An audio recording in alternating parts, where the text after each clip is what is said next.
Hello, everyone, and welcome to the 69th episode of the Exploring Antinatalism Podcast, a podcast all about the subject of antinatalism created by anti-natalists. My name is Amanda Oldphan Sukenick, formerly known as Forever Wolf Films on YouTube, and today I'm speaking with Reader in Philosophy at the School of Philosophy, Theology, and Religion at the University of Birmingham, and author of the papers Better No Longer to Be, The Harm of Continued Existence, and Better to Return Whence We Came, Ema Sullivan Bissett. Welcome to the Exploring Antinatalism Podcast, Emma.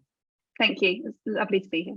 It's lovely to have you. And welcome back, Daily Negativity. Daily Negativity is, of course, an alum of the Exploring Antinatalism Podcast, and anybody who wishes can hear our interview together along with ex-co-host Mark J. Maharaj in episode 21. Highly recommended. Welcome, Daily. Yeah, thanks, Amanda. Absolutely. Emma, it is a great pleasure to have you with us today. You are, of course, the author of two papers on antinatalism, one from 2012 called Better No Longer to Be, The Harm of Continued Existence, as well as a much more recent paper released earlier this year, in fact, by the name of Better to Return Whence We Came. Within both of these papers, you defend a very controversial claim that antinatalism, specifically Benatarian antinatalism, implies promortalism, something which Benatar has long denied, but a subject which nonetheless has taken on a life of its own and come to have great importance within the antinatalist community. So excited to speak with you all about all of this today. But first, a few questions I ask some version of to all my guests, starting with, who is Ema Sullivan Bissett? Okay, so I'm a British philosopher. I'm based at the University of Birmingham in the UK. My main work is actually not in procreative ethics. I work actually primarily in the philosophy of mind and psychology. So I'm interested in the nature of belief, including delusional belief and also biological approaches to what are typically taken to be normative questions in the philosophy of mind. And I'm also, as of July this year, a mother to a baby boy, which is probably the most all-encompassing component of my identity right now. Maybe not forever, but at least for now, that's kind of who I am. Excellent, thank you. Emma, why are you or are you not an antinatalist? Yeah, so this question is genuinely the source of deep philosophical conflict for me. So I'm a huge fan of Benatar's work on this topic. I find his arguments incredibly persuasive. In fact, when I return to his work, as I often do, because I think he's a wonderful writer, I have a kind of antinatalist conversion each time. I really think the case just couldn't be put any better. On the other hand, I go and read people like Michael Horsekeller and Thaddeus Metz, and then I sort of find myself slightly shaken out of that conviction a little bit. And so the truth is, I just don't know. And as I say, this topic isn't my main area of research. And so sometimes I feel like a bit of an outsider looking in. But there's kind of a sense in which there's something comforting about that, because this has become a kind of personal issue for me recently with the birth of my child. And so I'd very much like antinatalism to be wrong, or at least I'd very much like it not to be the case that I've kind of irreparably harmed somebody by dragging them into the hellfire that is human existence with, very little in the way of redeeming qualities. So I'd like the more optimistic appraisals that you find in people like Michael Horsekeller and Thaddeus Metz to have something going for it. So I'm afraid the answer is I'm just not sure. So this isn't my main area, much as I find it fascinating. And also because I've got this kind of recent skin in the game, I wonder whether that's going to be distorting any reasoned judgments that I might be able to come to regarding the issue. So as a philosopher of psychology, I'm like really sensitive to the fact that all sorts of things might be affecting my judgment. So I don't know is the answer, actually. That's a very fair and very candid answer. Thank you so much. Well, I will say there are many antinatalist parents. It's not an entirely unheard of circumstance, but a very difficult one to be in. And I do, I sympathize with your position. And I didn't realize that you were such a fan of Benatar's work. May I ask a little bit more detail of like what specifically in the work of Michael Horsekeller and Thaddeus Metz, brings you to some other kind of conclusion? Yeah, so I'm going from a very hazy memory here, but I think Michael says some stuff about the subjective appraisals of one's life. And I think Benatar wants to say that we're just getting it wrong, right? There are all sorts of cognitive biases which explain why we come to these judgments, and we're getting things wrong about that. And I remember in Michael's paper, he talks about how Benatar doesn't really have the legitimacy to say something like that. It's okay to be a kind of cheery optimist about life, and we needn't say that that's because there are various cognitive biases. And I think he digs deep into the empirical work that Benatar appeals to and says that it doesn't show what. So that was quite good, I thought. And Thaddeus Metz, my memory of his position, my most recent memory has come from your podcast, your conversation with him, where he talks about kind of other virtues in life which aren't given proper recognition by Benatar. When he talks about kind of pleasures and pains or harms and benefits, he talks about kind of deeper virtues of life and talks about his sons. And I found all that quite compelling as well. So, when I listen to people like that, I'm like, oh, okay, I can sort of feel myself pulling away from antinatalism again, but I go back to Benatar, and, as I've said, I don't think anyone can put the point better. It's extremely compelling. So that's why I find myself kind of unsure what to think in the end. Yeah, excellent. I mean, thank you for sharing with us that push and pull towards and away from antinatalism. It's a unique experience. Thank you. May I also ask, why are you or are you not a pro-mortalist? Okay, so this is easier. So I do have a kind of settled position on this. So I am only a pro-mortalist to the extent that I'm an antinatalist, right? Because I think that you get pro-mortalism from antinatalism. So in those moments where I'm compelled to believe compassionate antinatalism is the right view, then I think I'm a pro-mortalist as well.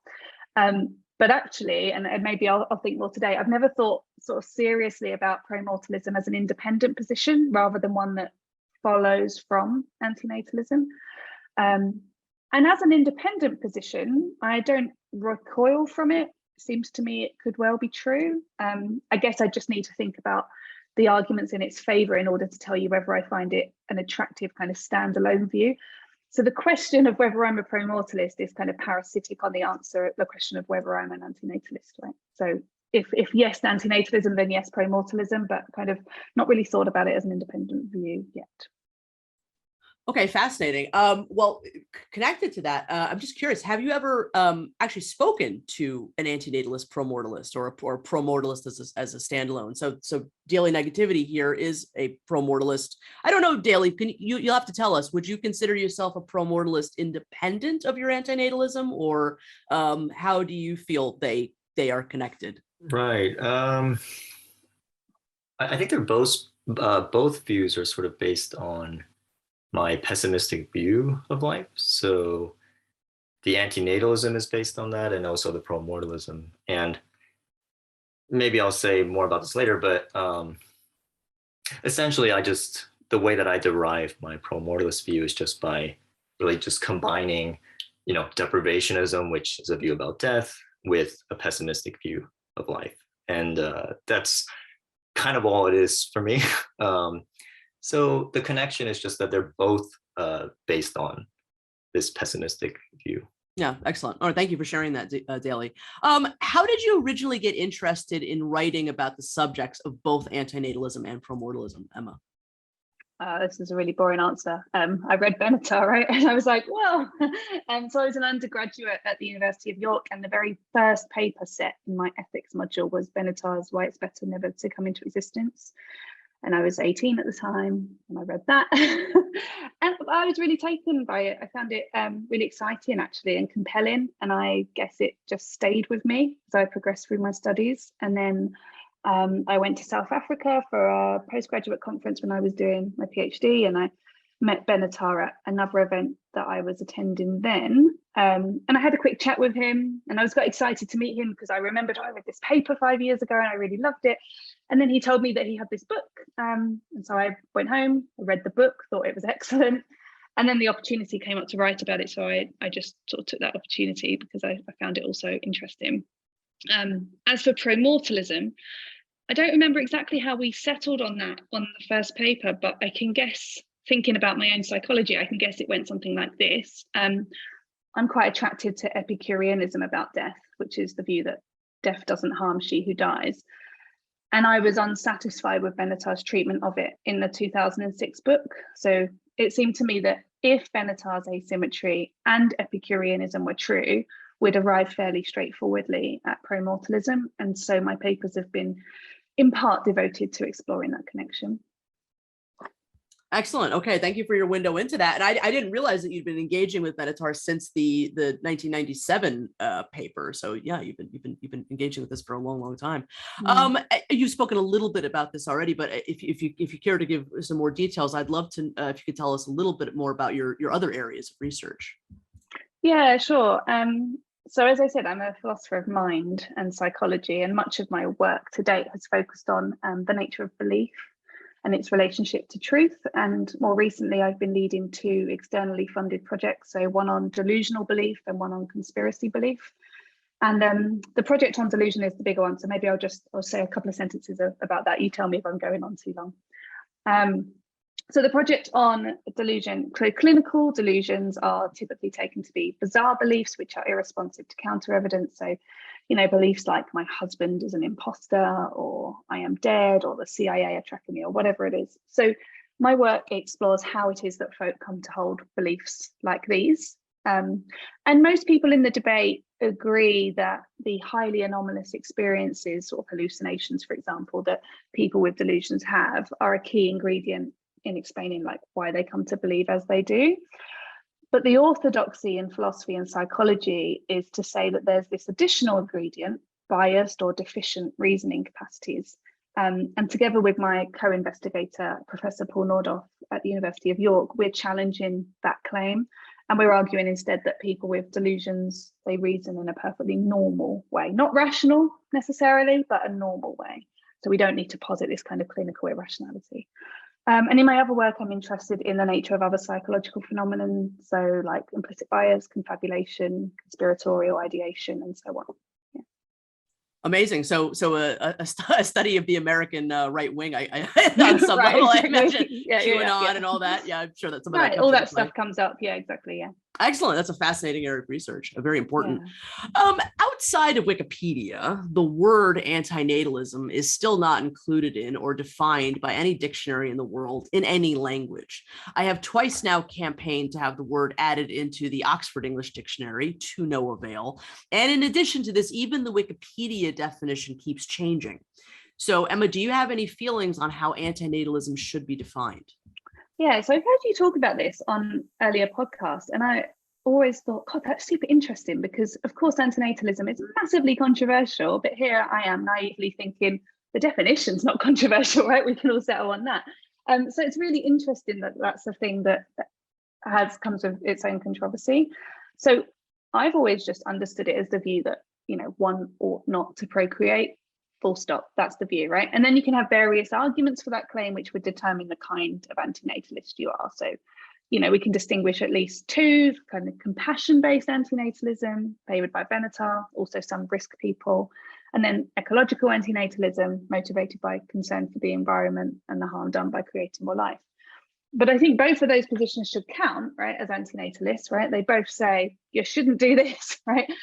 But I think the compassion-based one sort of seems to me less hostage to contingent factors, right? So I can imagine that if you're a compassion-based antinatalist, you might not think there's anything we can plausibly do to make it morally permissible to procreate because, it's just part of the nature of life that life's going to be awful in certain kinds of ways. Where I guess if you're an ecological antinatalist, you might be moved from your position, right? If we had certain climate policies or if we colonized other planets such that we weren't harming, our environment anymore. So I think that both of those count as antinatalism because they both say you shouldn't procreate. But I think we should be open to various ways of getting to that conclusion and various strengths. Yeah. Yeah, excellent. Thank you for your thoughts on that. Yeah, it's nowhere else is it more controversial than amongst antinatalists. I mean, we cannot agree on what this thing means. As you said, there's conditional antinatalism, there's universal antinatalism, there's sentiocentric antinatalism, there's anthropocentric antinatalism. I mean, it just goes on and on and on and on. Do you feel, and Daly, please feel free to jump in on this point, certainly. I mean, do you feel that given that you believe that promortalism derives from antinatalism, that needs to be part of its definition on some level? I think that it only comes from certain kinds of antinatalism. So I guess I wouldn't. I've never thought about this, so this is kind of fresh. I guess It's I wouldn't okay. think that promortalism would follow from an ecological antinatalism, right? Because if that's kind of concerned with the environment and not concerned with, you know, what's better for human beings, then it seems to me that you wouldn't necessarily get to promortalism from there. Whereas a compassion-based is much more linked in my mind, I think.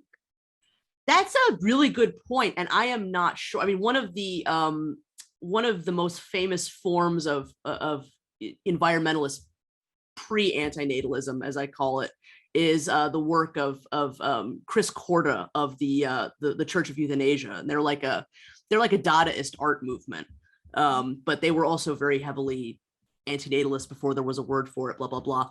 And Chris is a techno musician, and the most famous song that he produced around that time when they were really popular was "Save the Planet, Kill Yourself." So maybe there is the other part of this is, how are we defining promortalism, and we'll get into that in a second. Right, exactly, yeah. So they're both a bit of a mess, aren't they?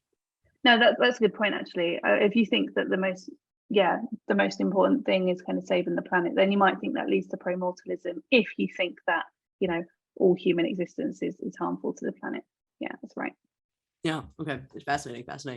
Emma, are you aware that some actually credit you with the creation of the term promortalism? I do know of one earlier instance where Benatar uses it. There might be others, I don't know. I don't claim to be any kind of expert on the history of the term promortalism, but he uses it in a different way. We'll get to that in a second. But do you believe that you coined the term either way? And what do you know about the history of this word? No, right. So here's some time for some intellectual humility. No, right. I was not aware of that. I'd be really interested to know who on earth thinks that was mine, because that credit is entirely misplaced. I don't believe that I coined the term, but you know, it's a mystery to me where I first picked it up. I wish I had access to that piece of intellectual autobiography, because I don't know where I got it from either. But I do know that I'm not responsible for the term, and I don't know anything of its history either. Okay, fascinating. Well, I will say that I learned that because of issue 3 of Anti-Natalism magazine. Okay. And this was written by Andreas Moss, and he says that in this book, and he I certainly will not, you know, now that I need it, I won't be able to find it, but he says that you were responding to something Elizabeth Harmon said, and she didn't use the term, but anyway, he thinks that it originates from you, and now we know that that's not true. Very kind of him. But no, I don't think so. I don't think so anyway. I was curious also if you could tell us a little bit about how you think promortalism should be defined. But before you answer that, I want to give a quick peek into some examples of how other people appear to be defining it. So David Benatar does in fact use the term in Better Never to Have Been. He says it when in a discussion of 2 different types of extinction in chapter 6, when he's making a distinction between killing extinction and dying extinction. So that quote from page 196 is, "Were antinatalists to become promortalist and embark on a species-side program of killing humans, their actions would be plagued by moral problems that would not be faced by dying extinction." So it's really interesting, this particular quote, because it's using the word promortalism in a way that most promortalists never use it, which is in relation to killing, but we'll get to that in just a second. Christopher Belshaw, who you know, and who was a guest on the podcast in episode 34, which seems like the wrong number, but we'll go with it. So aside from you, I don't know which of you made the claim first, truthfully, but he was one of the first people to make this claim about promortalism and Benatar. And in 2012, and when Mark J. Maharaj and I interviewed him again on episode 34, we asked him how he would define the term, and he just said that it was for death, which is an incredibly broad definition of the term. And you, Daily Negativity, when Mark and I interviewed you on episode 21, you defined the term as meaning death is good for the one that dies. And please let us know if that interpretation has changed at all. Daily, did you pick that definition up from someplace else, or is that entirely your own invented definition of the term? I think I did pick up the phrase "for the one who dies" somewhere. I can't remember. It might have been from it must have been from a paper that I read. I don't think it was Benatar, but it might have been in one of Benatar's books that Benatar edited. I forget the name of the book, but yeah. So the phrase "for the one who dies," I think I did pick that up somewhere, but it made a lot of sense to me. To me, it is about, it's not about how one's death affects others, or process of dying, or it is really, for me, it's about death itself, and for the one that dies. So that's still basically how I understand it. Okay, excellent. Thank you for that. So given all of these interpretations and these different versions of the definition, I'm curious again to know how you, Emma, would add to this with your own definition. Yeah, I think this is a really important question. I think I say a bit about this in my recent paper. So the way I've understood it is that it's better to cease to exist. But I think it's worth being really careful, because I think there's another kind of view which would also be properly called promortalism, which is the view that ceasing to exist is rationally required, right? And I think those are very different positions, right? Because I think plausibly enough, there's a gap between something being best for me and it being rationally required for me to pursue that thing, right? So it might be best for me to run 5 times a week rather than 1. But I don't think we'd say that I'm sort of rationally required to run 5 times a week, or that I'd behave irrationally if I failed to run 5 times a week. I'm not sure. Maybe some folk would deny the gap between what's best and what's rationally required, but I find that gap plausible enough. So the kind of promortalism that I think is a kind of natural consequence of compassion-based antinatalism is the promortalism which talks about what's better, not what's rationally required. So I don't want to say that 8 million humans, or at least the subset of those with the relevant capacities, are engaging in mass irrationality and choosing to continue to exist, right? So it can be best without it being rationally required. I think they're both promortalism, but I think we should distinguish them. Okay, excellent. I think we will come to find that maybe I perhaps have my own version of what you just said. We'll get to that in a little bit. Emma, do you believe that it might be possible that promortalism has become a kind of umbrella term to mean quite a lot of different things? When I first started hearing about it a lot, it was being used as kind of a pejorative term for something called an ethylist, which is kind of, imagine a negative utilitarian who would press the red button, blah, blah, blah, blah, blah. And then there's a way that people were using it. It's just all become a bit of a mess, as we said. So why do you think that might be? And if promortalism is an umbrella term, what exactly might it be an umbrella term for? Yeah, I think that's kind of totally possible that it's become a term in that way. And as I just said, I think there are at least 2 ways that even I think about it as a lone kind of thinker. But I do think it's appropriate to describe both kinds of position as promortalist. It actually seems to me that what unites all of the ways that one might be a promortalist is, as Chris Belshaw says, right, pro-death. Now, we can add all these nuances, of course, right? It's not to say that promortalism is this crude view, but I think that that's the kind of foundation, that's the building block. Then there can be particular ways the position might be crafted around that key point. And so death might be thought of as kind of better for the person who dies. That's the kind of promortalism I work with, or as good for them, which is what daily negativity works with, or as rationally required, and so on. But it seems to me that it's kind of sensible to think it's for death, and then we can kind of, add our additional claims around that key point. Yeah, I think you're right. I think that is the definition that keeps coming to my mind, is this very broad Christopher Belshaw definition. Moving away from that just slightly for a period of time, I mean, how do you feel antinatalism intersects, if at all, with other social and ethical issues such as atheism, the right to die, and veganism? Right, okay, so I'll take those one at a time. So I think antinatalism is compatible with atheism, but I also think you could be an antinatalist theist, right? So now, if you're a compassion-based antinatalist, you might well have some questions for God, right? So why have you let all this suffering happen to living things? But that wouldn't be a particularly novel thought, right? It's one which constitutes the extremely thoroughly discussed problem of evil in the philosophy of religion. So that's something people have wondered about independently of antinatalism. So I think antinatalism could be combined with both theism and atheism, it seems to me. The right to die, I think antinatalism insofar as it's motivated by considerations about existence being a grievous harm, is a kind of natural bedfellow of right to die proponents. And indeed, it might kind of widen the set of folk to whom that right might apply, right? So imagine if you had a position which said something like, you have the right to die when your life has become burdensome or horrific, right? And before you read kind of Benatar, you think, right, well, maybe that's people with terminal illnesses or sufficiently debilitating health conditions. But then you go and read Benatar and you go, oh, it's all of us actually, right? Turns out all of our lives meet the bar of being sufficiently burdensome. And if you take that seriously, you might take it that kind of any conditions relating to life being sufficiently burdensome for some right to kick in, you might think that that's met by many, many more lives than might originally be thought. So I think they're kind of natural allies.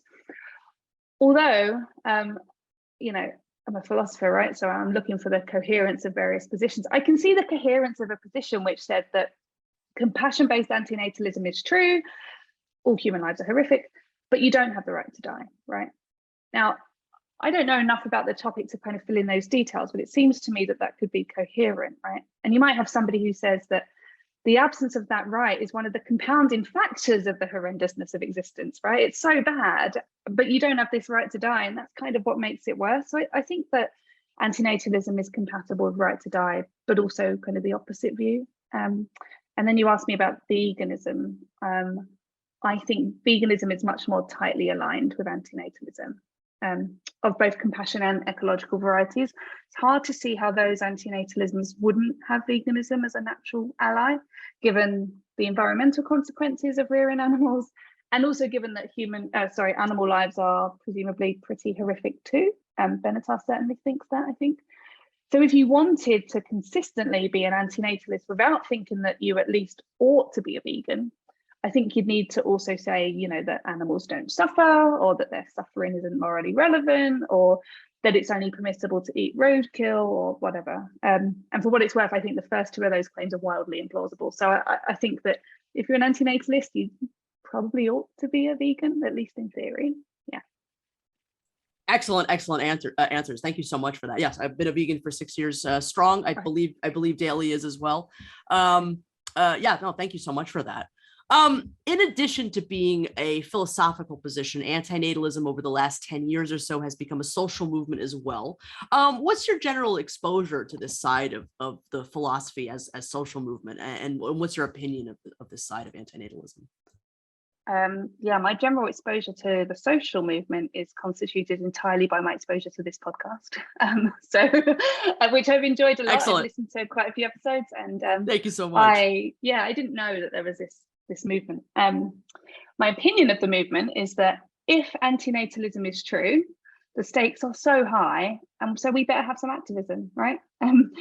Right. In general, I think that you might take a range of positions on the importance of philosophical research, so whether it matters, whether it should matter, but it seems to me that the philosophical position of antinatalism is of profound importance. There's so much on the line. So imagine, right, as I'm sure you do, that Benatar's correct, that to bring someone into existence is to irredeemably harm them, that all lives are horrendous, and put in some extra premises, you get to the view that you ought not procreate. Now, if that's true, that would be a remarkable conclusion to have reached, and it seems to me that people should probably know about it, and that activism rather than academia might be the better route to kind of spreading that knowledge. But I don't know if I see the future of antinatalism as something more than a kind of purely intellectual movement. So I don't know that there's going to be any kind of grand persuasion. So I'm pessimistic or optimistic, depending on your point of view, about the prospects for antinatalism activism succeeding, if your goal is to prevent procreation rather than to kind of benignly spread the word. So, some folk might abstain from procreating on the grounds of philosophical argument, but my sense is, I could be wrong, it's kind of not so as you'd notice. I'd be surprised if the activism kind of had that kind of effect. Yeah, I think that's a perfectly fair assessment. I don't know. I really don't. Right. Just to give an example, I mean, antinatalist activism as it exists, right? It's so new. Like it's such a new. In 2019, Vice wanted to make a documentary about British antinatalism. and they had to scrap the project because there was no British anti-natalism as far as I mean, there was some academia going on, as you well know, but no street activism, nothing resembling traditional activism. That's completely changed in just a couple of years. So it's still very much in its infancy. Who knows where it's going? Who knows what it'll be able to achieve? I do think, based on what you just said, that the peanut butter and jelly combination of the academia and the activism. I mean, that's the sandwich we're trying to find. I think that's the only way forward. You're talking to a British person who wouldn't put those two things together there. So. And I realize those are it's a troubling combination, but from my perspective, I mean the peanut butter and the jelly. Right. That's not a thing we do here. That's so funny. Okay, well, thank you so much for your thoughts on that. One last question before we move on to your papers. Outside of Benatar, have you done much research into other antinatalist thinkers and other arguments for antinatalism, such as consent and risk? Yeah, only a little. So when I was writing Better Return, Whence We Came, I read Schifrin and Singh on consent, and I remember reading Magnuson's paper on risk in the special issue, but I am extremely hazy on the details of all of these positions. So I guess my answer is kind of not really, but very much open to it insofar as I find this kind of all very fascinating. All right, so moving on, Emma, we'd love to talk to you a little bit about your first paper on the subject of antinatalism and promortalism, the 2012 collaborative effort between you and Mr. Rafe McGregor and yourself, entitled Better No Longer to Be, The Harm of Continued Existence. May I begin by reading out the abstract for this piece? Sure, yeah. Okay, excellent. Abstract. David Benatar argues that coming into existence is always a harm, and that for all of us unfortunate enough to have come into existence, it would be better to never have come to be.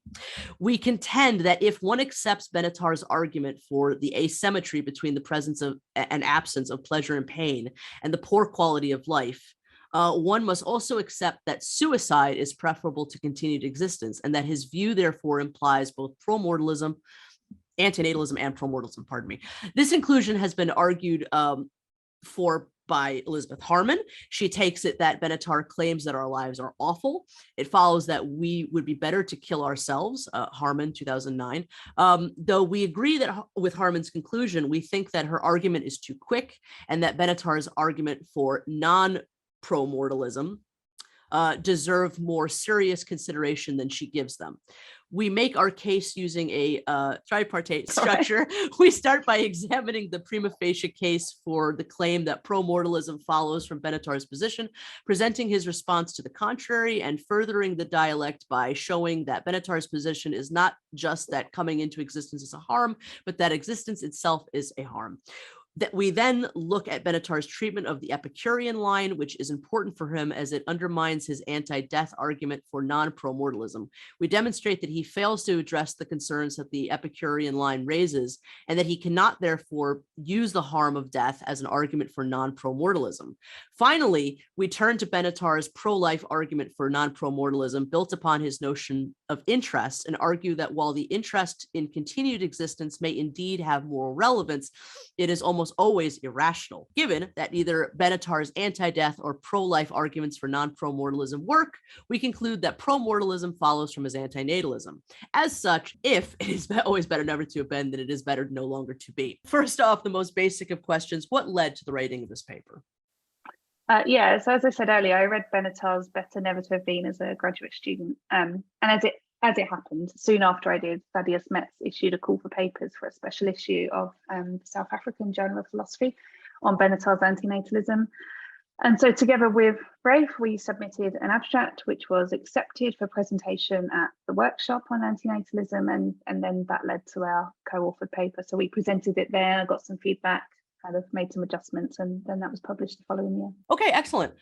So I have a number of sort of loose, thoughts that this paper inspired, and I hope that sort of what I prepared is all right. I mean, I'd like to sort of jump to the postscript. And you say that after a presentation of this paper, a distinction was raised between two kinds of promortalism, one which would recommend committing suicide now, and another that would recommend doing so later, when one's life becomes sufficiently bad. We want to claim that Benatar's antinatalism commits him to the first of these versions of promortalism, but one might think that his position only commits him to the second. And I just wanted to make a quick comment on this, and both of you please feel free to jump in anytime. I'm personally not sure. I don't know if there is a real distinction to be made between quick and slow promortalism as it stands in relation specifically to Benatarianism and the asymmetry. I mean, I've gone back and forth on this subject so many times. It's been a very difficult puzzle to kind of pull apart. I will say that in looking at the more long-term idea of promortalism, that it would be good to commit suicide later when one's life is sufficiently bad. I guess my question here is, what separates this from the right to die movement as a human rights issue? I mean, aren't we now at this time living in a world without that as a human right? And if we were given that right tomorrow, would we even still be calling this promortalism? Like, are we attaching this loaded term to something which, you know, at the minute we're living in a time where this thing that we should all have a right to decide for ourselves, you know, it is, wouldn't this just simply be the freedom to plan for one's life, including one's death? And so, I mean, you've already spoken about sort of the right to die and its relation to antinatalism, but I find it to be a strange and murky connection between promortalism and the right to die. And do you have any thoughts on all that? Yeah, I think so. I mean, so the first thing you said was that you kind of weren't sold on the distinction between kind of, I think, quick and slow promortalism, you know, and actually I'm not sure about that anymore either. So, you know, that 2012 paper was a long time ago, and I think things moved on a little bit.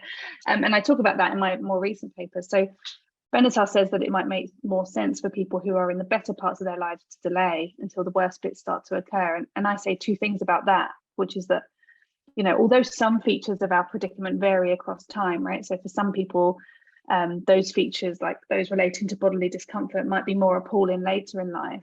At least some of the kind of more mundane qualities that make for appalling lives, according to Benatar, are kind of present right from the off, right? So even if our lives tend to become worse over time, it seems to me that at any given point that you might like to look at, if you take Benatar seriously, they're pretty bad, right? And second, even if our earlier lives are only minimally appalling in terms of quality, right? So we're healthy, we're not the victims of crime or whatever. Even those days are marred by the more kind of by those other components of the human predicament, you know. So our lives are always meaningless. We're always going to die. We're always going to be annihilated. And so I'm not actually sure anymore that there's much road in distinguishing between quick and slow promortalism as it relates to Benatar's antinatalism. But the right to die stuff, so I guess that I think that the right to die movement needn't be committed to saying that death is better for people. And that's why I think it's good to distinguish it from promortalism. Whereas I take it promortalism is committed to something like that, to it being better or it being good or it being required. So a view which had it that, you know, you ought to be able to plan the course of your life, including your death, needn't also say that, you know, death is better or good or required. So I do think there is a bit of logical space between those two positions. You know, I just feel like if we had the right to die, there's a bit of what promortalism is that would sort of collapse at that point. Like it just feels that way to me. But again, I probably am getting a bit lost in the way people define it and the differences in the way people define it. And I'm just not sure. You know, these are my loose associations. Yeah, well, I guess somebody could, you know, be a very strong right to die proponent, but think that death is very, very, very, very bad, right? I mean, I take it that Benatar is in that kind of position, right? He's not a promortalist, but he very much is a right to die person. So, but I take it promortalism is kind of for death. It says, you know, you should have the right, but also it's a good thing, right? So that seems to me the difference between the two positions. Okay, I see. Moving on from that, though, and perhaps we've resolved this, but I'll keep going. I mean, now looking at the idea of quick promortalism, the idea that one should die now, there is an inconvenient part to this that I think inconveniently, but is just true. If your primary goal is to avoid all suffering, and yes, I mean, when the machine is on, we're in harm's way. When the machine is off, we're not in harm's way anymore. That's just a fact. And that's sort of its own inconvenient truth. However, this is where I'm slightly afraid of promortalism in today's context, because most of us simply don't have a great way of ending our lives. In order to do it now, we would have to do it badly. And I fear that I have lost friends of mine like Jwoon Hung, who in wishing to be logically consistent with this implied speed of promortalism, made decisions that caused them to die really badly as a result. I mean, Jwoon's death was very impulsive from all appearances. And this, I know for a fact, Benatar would not condone. He's perfectly solid in his advocacy for the right to die, but he would never advocate that people should do it badly. I'm quite sure that he would say this is, whatever utility you have while alive to fight for, better access to things like the right to die, anti-natalism, and other causes. Like, that's what you should be doing while you're still here. I think that's part of what he would say anyway. I think he would say to some degree that we should probably stick around to do something about those things, and that, it shouldn't give in to, again, the speed of promortalism. Any thoughts on that? And Daly, if you do as well. Yeah, I know that some people think that, it's kind of incoherent or at least inconsistent to be a kind of walking, talking promortalist, right? Why are you still here if you think that it's, but I think those people are wrong about that, right? I just think that it's going to depend what your promortalism looks like. So, you might think it would be better if all humans went extinct, but you might also think that you ceasing to exist is not the best way to pursue that goal, especially when you combine the position with antinatalism. You might think exactly as you were saying, that kind of activism towards curtailing procreation would be a more productive way of putting your theory into action. Or you might be a promortalist who thinks that death is good for the one who dies, but you might also think that that good need not be an immediate one. And so, although I see the kind of what seems to be an obvious dissonance present when we see a walking, talking promortalist, I think it depends on the details of the position. And when you combine it with antinatalism, and again, the details are needed, I can see how you can consistently hold those views and yet continue on. That seems entirely kind of fine and appropriate to me. Yeah. Yeah, absolutely. I'm based on something you just said. I mean, I don't know if you know this, but the most common argument that antinatalists receive back towards their antinatalism is, why don't you just go kill yourself? That is what we hear time and time again. It's happened to me. I'm sure it's happened to Daly. It's happened to all of us time and time again. What do you think about that? I mean, given what you believe about promortalism and antinatalism, do you think people are hitting on something important when they say that, or they're just being jerks, or what's your impression of that? I think it's pretty poor. It's pretty crude, right? So as we've already said, there are lots of ways of being a promortalist, antinatalist. And that being kind of consistent with choosing to continue on without getting kind of tangled up in logical inconsistency, right? So you could just think your efforts are better spent in activism. It could be that your particular version of promortalism doesn't recommend ending one's own existence. Or, hey, you know what? It could be like just an irrational love of life, and it's okay to be irrational. That's kind of fine. And of course, there are also arguments for the claim that antinatalism doesn't get you to promortalism, right? And we've got to take those seriously. You've got to be intellectually humble enough to take those seriously. And I think that, although I disagree, I think Benatar makes a really good case for that.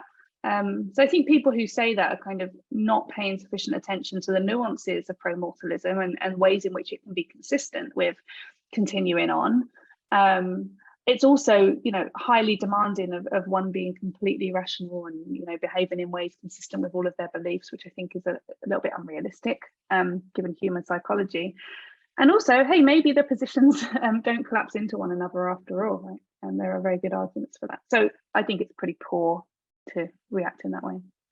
Yeah, I agree with you. Thank you for that. All right, I have two more questions, and then I'm going to hand it over to Daly. So the first one is just a bit of your impression is sort of a bit of how promortalism fits into some of the history of all this. So what I'm about to say, many will disagree with, and that's fine. Disagree with me in the comments below. Promortalism is one of these ideas that I think really scared antinatalists who started their antinatalism somewhere between, the first release of Better Never to Have Been, 2006, particularly because of the way Benatar uses it in Better Never to Have Been, and let's say 2010, which was right before the Anti-natalist YouTube boom. And that's where I came in, for the first time. And that was also slightly before papers like yours and Christopher Belshaw's emerging, making these types of claims. And right before a lot of things started to change. If you came into antinatalism again between 2006, 2010, you were witness to an antinatalism before a lot of other ideas started to be brought in, like promortalism, like ephilism, like the red button, a more symbiotic relationship with both veganism and the right to die, atheism, as we've discussed. This was a time of a kind of more pure antinatalism, as I think many of that particular era would see it, where, we finally had Benatar. We were, moving away from whatever proto-antinatalism is or environmentalist pre-antinatalism. And, it led to it was a more narrow focus of what antinatalism is. But the way I see it, antinatalism has evolved since that time. It's matured, and part of that maturity is the growth of some of these tentacles into these different conversations, again, like promortalism. And that's why I think we're seeing a greater acceptance, of things like promortalism, because as time goes on, this is becoming part of the identity of what antinatalism is. And it's no longer making sense not to accept the relevance of this, and the pushback to it, which is immense, by the way, is starting to look more and more like denial. To a large extent, and passing the buck. I mean, it's really interesting that, I don't want to get you too into the drama of the antinatal world, but it's so fascinating to me that, this is an accusation that's been leveled against antinatalism, but now a lot of antinatalists who are afraid of this concept have pushed it onto other forms of antinatalism, like it's, somehow our fault. So again, it's sort of coming from a more internal historical perspective, but do you have any thoughts on anything that I've just said? Yeah, well, obviously you guys are much better versed in the kind of social history of antinatalism than I am, particularly the activism side. But I agree that promortalism is going to strike some folk as like really alarming, right? Especially if you take it that in holding it, you would need to do something horrifying to be consistent. As I said, I don't actually think that's true. But I think it's also important to say that I don't think there's any kind of dishonesty necessarily in folk who claim to be antinatalists and not promortalists. And that's for a few reasons, right? So there are all sorts of kind of cognitive biases that could explain why people are motivated to kind of block the move from one position to another, because, that second position just seems so horrifying. But also, Benatar might be right. It could be completely consistent to be a compassion-based antinatalist and not be a promortalist. And I think in his replies to me, he makes a really good case for that. We still disagree, but I'm not kind of close to the idea that I'm wrong, that there's a link between the two positions. But I also really strongly agree with you. And this really is kind of the point of my more recent paper, that if you're an antinatalist, particularly of a compassionate kind, it doesn't make any sense to not consider promortalism as a natural ally of your position. It doesn't make any sense to take it that, the position is not relevant or too fringe or whatever. And so even if you end up saying that the positions aren't linked, if you are an antinatalist, I think promortalism is relevant to your theorizing and shouldn't be dismissed as ridiculous or fringe. I just think that would be a mistake. Yeah, as time goes on, I think I agree with you more and more. I think that and this is sort of leading into my last question, a lot of antinatalists get really upset with people when they start asking questions about promortalism, suicide, the value of living their lives, or the value of their lived experience, because they feel, those questions are kind of missing the point. Which is not entirely false. They are kind of missing the point, getting so wrapped up in life assessments, because what we're really talking about is the ethics of starting lives, of bringing lives into existence. But to say that making life assessments is somehow not a perfectly rational psychological reaction to being confronted with coming into the harm of existence, or have, I think something that antinatalists maybe need to get over a little bit. Like, of course, people are gonna make those kinds of assessments. And I don't really have a question attached to that. I just think that's a big part of what you kind of made me realize with your paper. And again, I sort of apologize because I realize I've done a pretty poor job of responding to the first paper, but these are all the thoughts that have come out of reading that first one, and I really want to thank you for that. Yeah. Oh, right. No, it's been great. Yeah, to talk to you about it. Thank you. Yeah. All right. Well, I'm actually going to hand you over to Daly, and he's got some great questions about your second paper. So your second paper, Better to Return Whence We Came, from 2022. I would like to quickly read the abstract. I argue that David Benatar's anti-natalism leads to promortalism, the view that it is better to cease to exist because the human predicament, as he describes it, is a fate worse than death.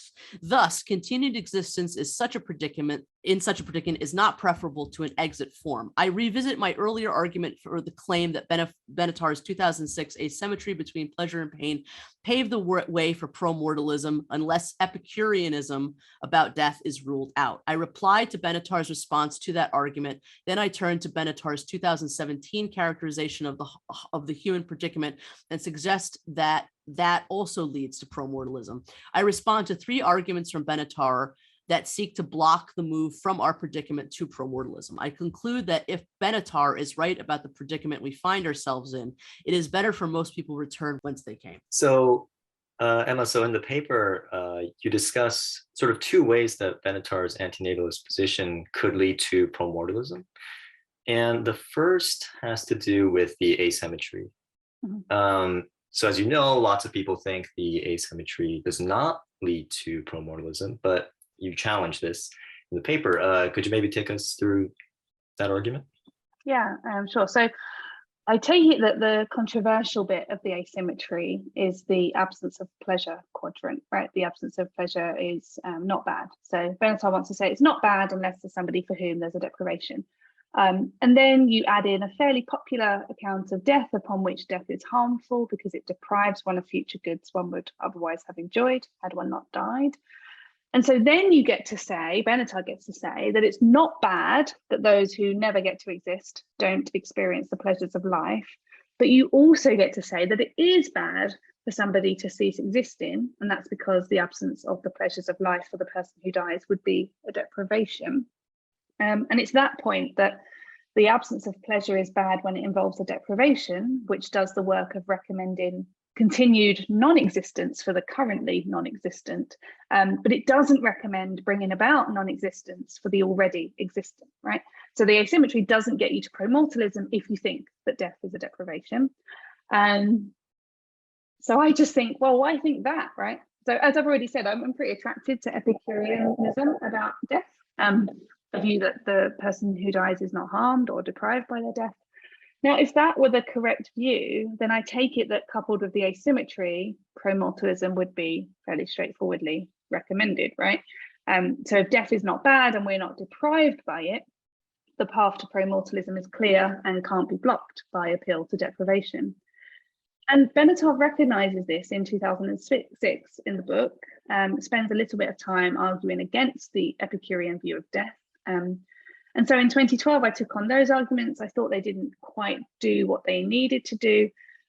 Since then, Benatar has replied to me, and in my new paper, I replied to him on those points. So my argument isn't that Epicureanism about death is the correct view, but I do think the onus is on Benatar to give us a little bit more of a robust discussion of it. Now, he disagrees with me about that and about whether it really is his job to take Epicureanism off the table, but that's the state of play, I take it, between us. Yeah, thank you. I guess, can you tell us a little bit about what is Epicureanism? And I guess just give us a quick overview. Yeah, I mean, I take it that I don't know much about the kind of history of the view, but I take it it's the view that the person who dies is not harmed by her death. So death does not harm the one who dies. So that's basically it. So I take it that it's in direct opposition to the deprivation view of death, which says death is bad. Here's why death is bad: because one is deprived of future goods that one would otherwise have experienced had one not died. Epicureanism just says death is not bad. The quote is something like, "When death is here, we are not. When we are here, death is not." Right? Death is kind of nothing to us. So one is not harmed by one's death. That's not to say that dying isn't, harmful. That can be very unpleasant, but one having died, one's death itself is not a harm to somebody. Right. But on your view, on Epicureanism, we can still say that non-existence is better than existence, right? So in other words, Epicureanism is compatible with promortalism on your view. Yeah, no, absolutely. And that's what I think, that if you're an Epicurean and you take compassionate antinatalism seriously, then I think you kind of naturally get yourself to a promortalist position. And I think that makes sense. Yeah, I think a lot of deprivationists at that point want to say, how is this any different from our view? When Epicureans start talking about death being worse, or like non-existence being worse than existence, or in this case, if we're talking about promortalism, better.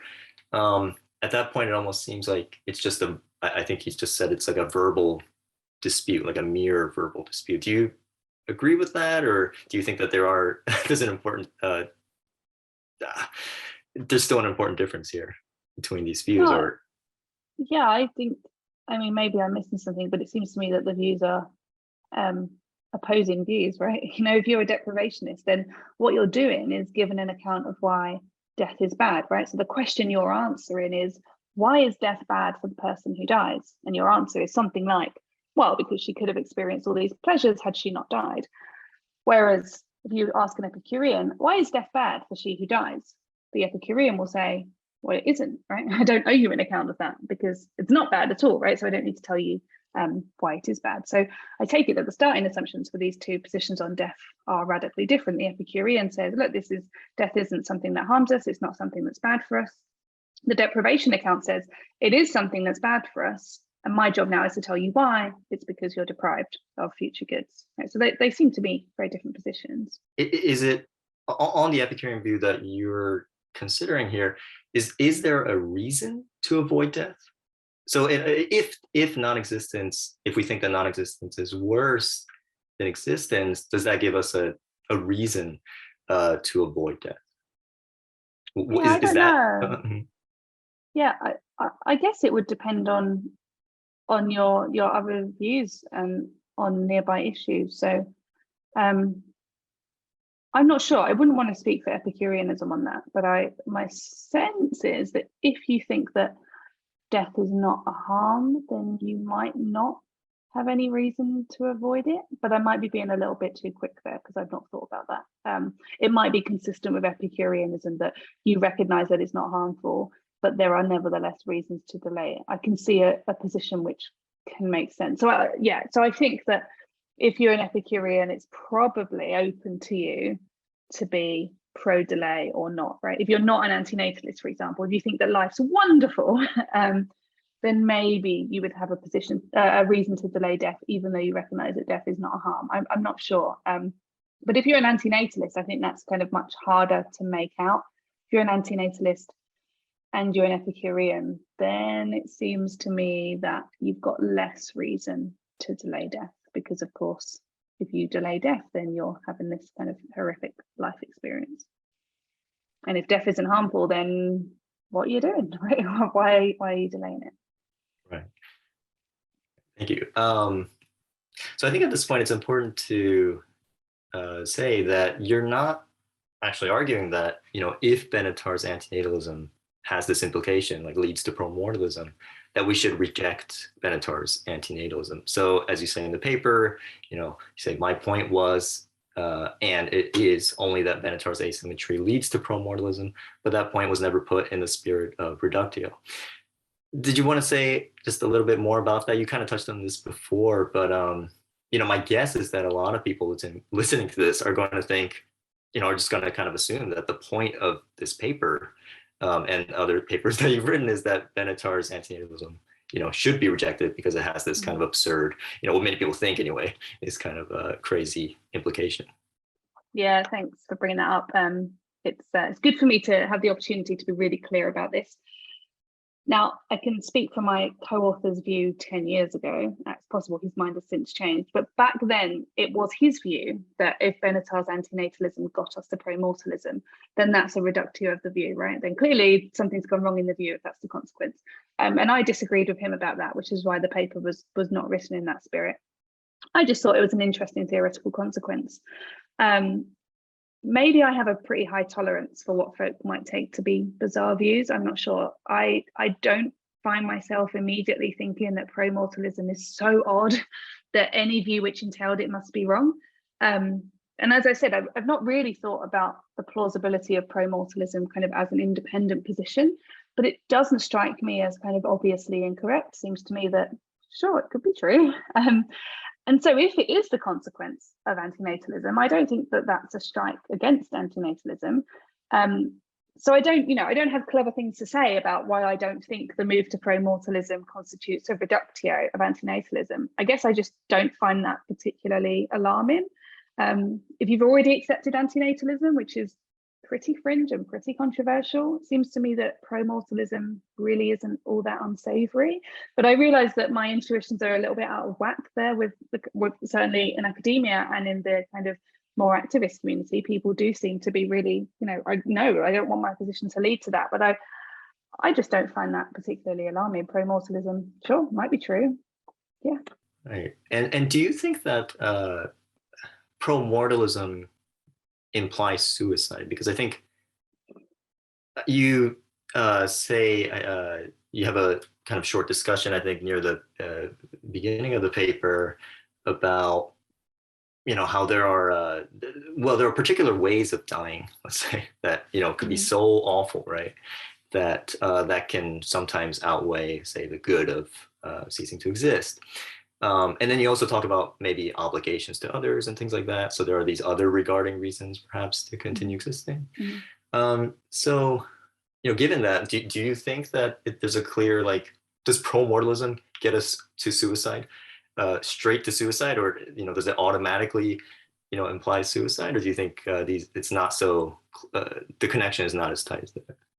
Yeah, no, I don't think the connection is a logical one whatsoever. I think it might be true that it's better for one not to exist without it being true that it's better for one to die by suicide. I think it makes perfect sense to be a promortalist who is against death by suicide, right? So, all you need to do is add in another view, right? So if you thought that, you had a particular religious belief that suicide would be so egregious that it would affect the kind of afterlife you'd be likely to enjoy, or if you believe that it would affect your relationship with God, or if you just think that suicide is morally egregious because of the harm it inflicts on other people. So if you had one of those beliefs, whilst nevertheless maintaining that it would be better for you to no longer exist, then you're a promortalist without being kind of pro-suicide. But although I don't think there's a logical connection between those two views, I did move between those views fairly freely in my paper. And that's because the various ways of blocking that connection, which I've just outlined, are not available to Benatar, I take it. So he's clear in various places that although suicide is sometimes morally wrong, it's not always. And when he discusses meaningless of our lives, he argues against what he calls the theistic gambit as a way of generating meaning. And so I don't think that he can appeal to any religious reasons for ruling out suicide. And also when he discusses suicide, he explicitly assumes there's no afterlife. And so that's why I think it's okay when we're talking about Benatar's position to treat promortalism as implying that suicide is the best for us. But I don't think that there's a logical connection between them. I think you can be a promortalist and you can also think that suicide is completely wrong and no one should do it or whatever. So no logical connection, but when we're talking about Benatar's position, I think it's theoretically legitimate to kind of link them up in the way that I did. Thank you. And in the literature, do you think, from what you've read, and that promortalism and suicide, do you think these views are typically distinguished in this way? Or do you think, or have you noticed sometimes people use promortalism as almost synonymous with pro-suicide? Yeah, so I haven't read very much on promortalism except as part of the question of whether antinatalism leads to it. And there, I think there is a move, right? People don't distinguish the kind of the legitimacy of being a promortalist without kind of being pro-suicide. So in the Harman paper, she says explicitly, you know, if life is so bad, then we should kill ourselves. There's a review, I forget who wrote it now, and the way she talks is, you know, if antinatalism is true, then you should kill yourself, right? So there's not a kind of move to promortalism and then a separate move to suicide. That kind of middle section is cut out. So my sense is, in my limited reading, that promortalism and suicide are linked, but I think that they needn't be. And that's very much the way that it is within the community. And that's, again, one of the reasons why I thought this conversation was so important, because the two of you have a completely different impression of what promortalism is than is more actively, you know, discussed within antinatalist circles. Yeah, pardon me for jumping in again, but yes. So going back to the paper, you also argue, in addition to the, you know, stuff about the asymmetry, the arguments about the asymmetry, you also argue that Benatar's view of the human predicament leads to promortalism as well. Mm-hmm. So could you tell us what, just in a nutshell, is Benatar's view of the human condition? Right, okay. Well, I'll do my best to do this some justice from my memory of the 2017 book. So Benatar thinks that life is awful. That's given a book-length defense in the human predicament, which I, you know, really enjoyed in some sense of the word enjoy, of course. And he's got several reasons for that. So he thinks that our lives are meaningless, at least from the perspective of the universe, and he thinks that that's tragic. I find that really compelling.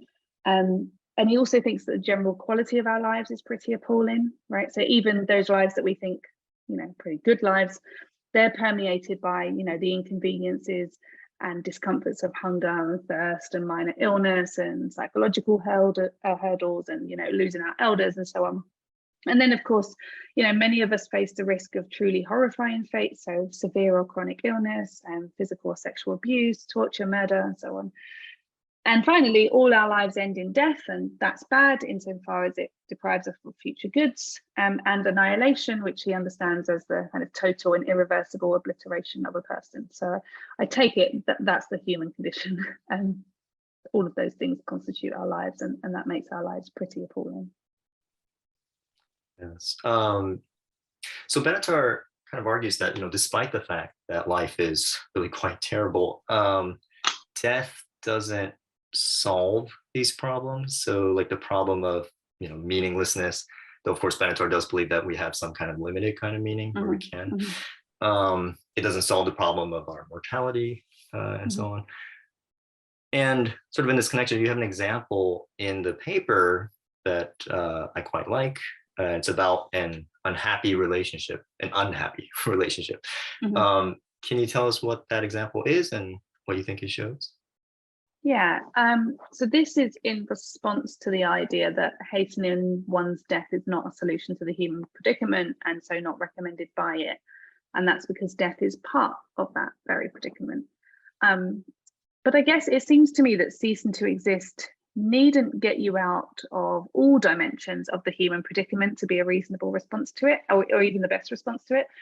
And so I draw this analogy, which I hope shows that partial solutions can be both reasonable and the best option. And the analogy is Jill is in an unhappy relationship, but soon she's going to move across the world and that relationship will end. And, you know, I just ask you to accept that's definitely going to happen.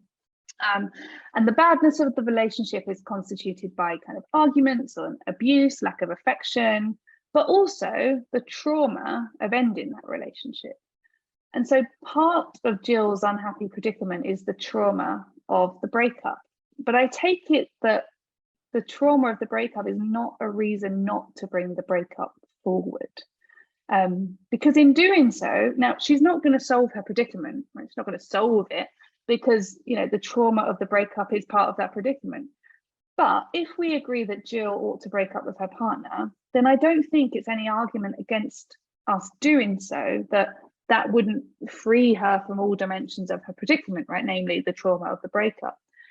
But look, it would free her from the arguments and the verbal abuse and the lack of affection. And that's true, even if it's also true that in ending the relationship early, Jill would deprive herself of the limited goods of that relationship. And so, in case it's not clear yet, the analogy is supposed to be this. Although death might be part of our predicament, that doesn't mean that it can't be at least a partial solution to the predicament as a whole, right? So if life is as awful as Benatar says it is, then ceasing to exist might be best, even whilst recognizing that that's not a cost-free solution. So just because that's part of our solution, of our predicament, doesn't mean that it's not an appropriate way to respond to that predicament. That's what I think. Yes, thank you. Yeah, and I found that really quite persuasive myself. So many people think you already explained to us the deprivation account of death's badness, or I guess goodness. And many people think that's kind of, roughly the correct view, correct account. You're not among those people, but so the idea, again, roughly is like when death is bad, when it's bad because it deprives the individual of goods that they would have had they not died at that time. So Benatar, to understand, like, while Benatar accepts deprivationism, but believes it's not really the whole story. Like, it's not the whole of what makes death bad for us. So Benatar thinks that in addition to depriving one of future goods, death is bad because it obliterates, it annihilates the individual. But you argue that in the paper that even if annihilation is bad in the way that Benatar suggests, Benatar's views still lead to promortalism. Could you tell us more about that? Yeah. So I found the material on annihilation in the human predicament, again, extremely compelling. And I think I agree that if you think death is a harm, it makes sense to think that annihilation is a separate harm too. I buy those arguments. And Benatar appeals to this to block the path to promortalism by saying that annihilation is something that we ought to delay. And that's because one cannot get over it. And I guess I just don't see why the fact that we can't get over it gives us a reason to delay it. So if our lives were overall good, but ended in annihilation, then fine, it would probably be worth putting off. But if there are no good lives, and if whilst not annihilated, things are very bad, I don't see why it would be good to delay the inevitability of a bad which would relieve us of other bads. So like, think back to Jill, right? So imagine she never gets over that breakup, right? And she knows this when she's deliberating over whether to end the awful relationship. She knows that that trauma of her breakup is something she's never going to get over. You might ask, well, does that give her a reason to delay the breakup? Bearing in mind that breaking up gets her out of all of these other bads. And I'm just not sure that it does once we take into account how awful the relationship is. And Kerstin Egerstrom, so she reviews the human predicament, and she makes a similar point. And I wrote this down because it's a cool quote. She says, look, if annihilation is going to be a bummer, no matter when it occurs, one may as well die early to avoid the future disvalue associated with a poor quality of life. So I guess I just don't quite see why it is best delayed, given that it would get one out of the other bads of life. Yeah, that was my point there. Right. And the Egerstrom quote, I mean, I suppose Benatar would object to the no matter when it occurs, right? So, Egerstrom says, it's going to be a bummer no matter. Well, I mean, it will be a bummer no matter when it occurs, but the kind of implication there is that it really doesn't matter when it occurs, I think, right? And so, as you were saying, Benatar thinks that it's good to, or we should delay annihilation. And I just wanted to know if you had any thoughts on the example that Benatar discusses in the human predicament. It's an example from Francis Cam, and it's the limbo man example. And this is the person that, this is a quote, prefers putting off a fixed quantity of goods of life by going into a coma and returning to consciousness at a later point to have them. And I guess Benatar thinks that to the extent that we share, this limbo man's preference to delay these goods, this is kind of best explained by, this is because we think it's good to delay annihilation. And, the thought is like the deprivation is going to be the same either way.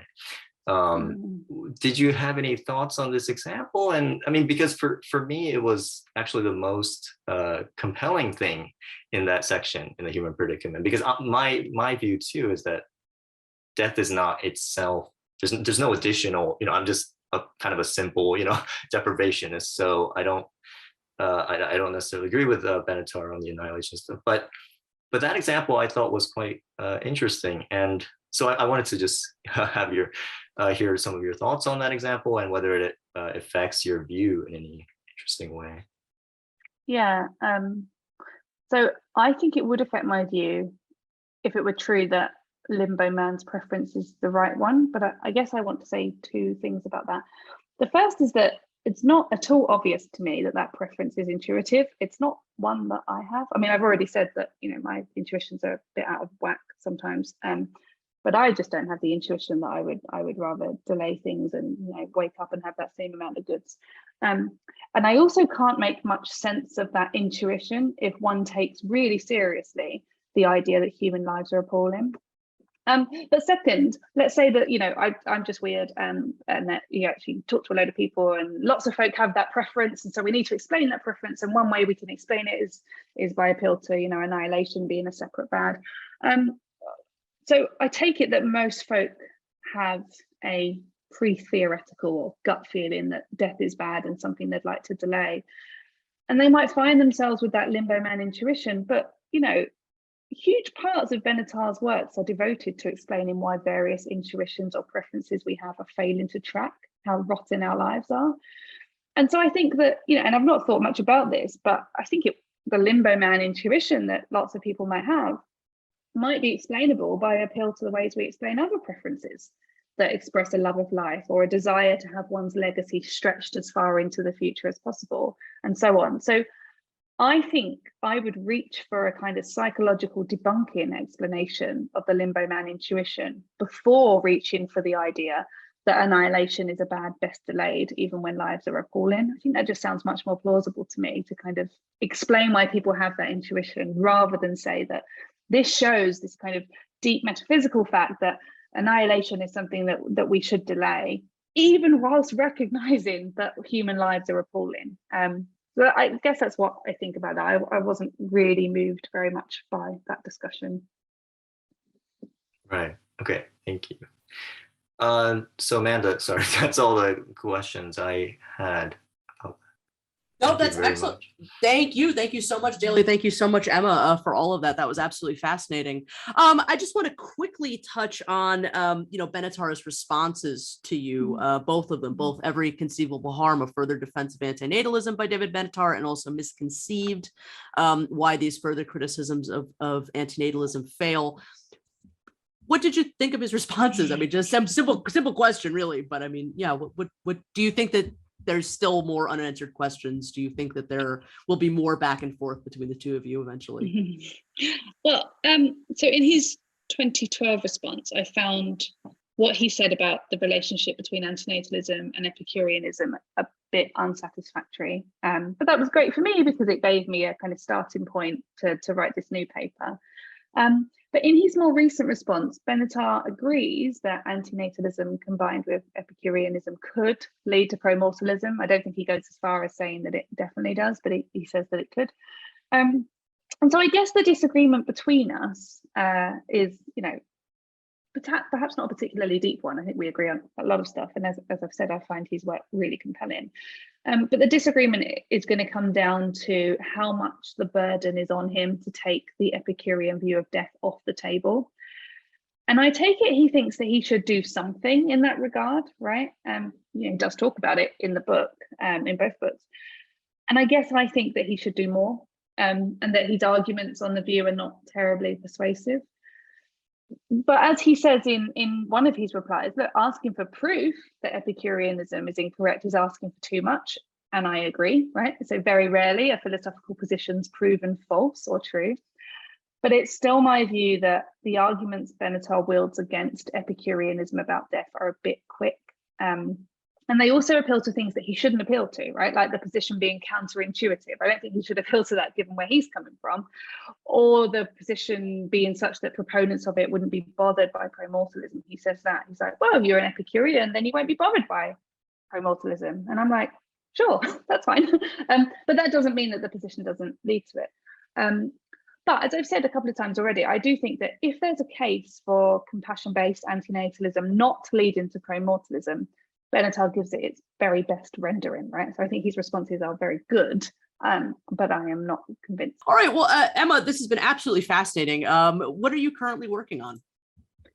Well, I'm on maternity leave at the moment, so I'm not working as normal, but what I was working on before my son was born and what I'll go back to are the projects I mentioned earlier to do with delusional belief and conspiratorial ideation. That's going to take the next couple of years, I think. Excellent. Do you believe that the subject of antinatalism will continue to play a role in your future works and promortalism along with that? Yeah, I'm certainly open to it. You know, every time I write something on it, I think that'll be the last one. and then, you know, something comes in my inbox and I end up sort of going back to it. So I'm not sure I have much more to contribute, but I do find the topic like incredibly engaging. I wouldn't rule out another swim in these waters. I'll say that. Excellent. Well, that's excellent news. Where can people find you on the internet and how can people best support your work? I have a website, emasullivanbissett.com, and that's got a list of my publications and current activities on it. A lot of my work is open access, which means you don't need to have an institutional affiliation to get a hold of it. But if any of your listeners wanted to read something they couldn't get, they should just drop me an email and I'll send them a copy. Excellent. Thank you so much. And Daly, how can people find you? And do you have any videos or anything coming up soon that you'd like to talk about before we close up? Sure, thanks. Well, I have a channel. It's called Daily Negativity. I also have a channel called Pessimism Daily, where I basically just share like pessimistic quotations. Do I have anything planned?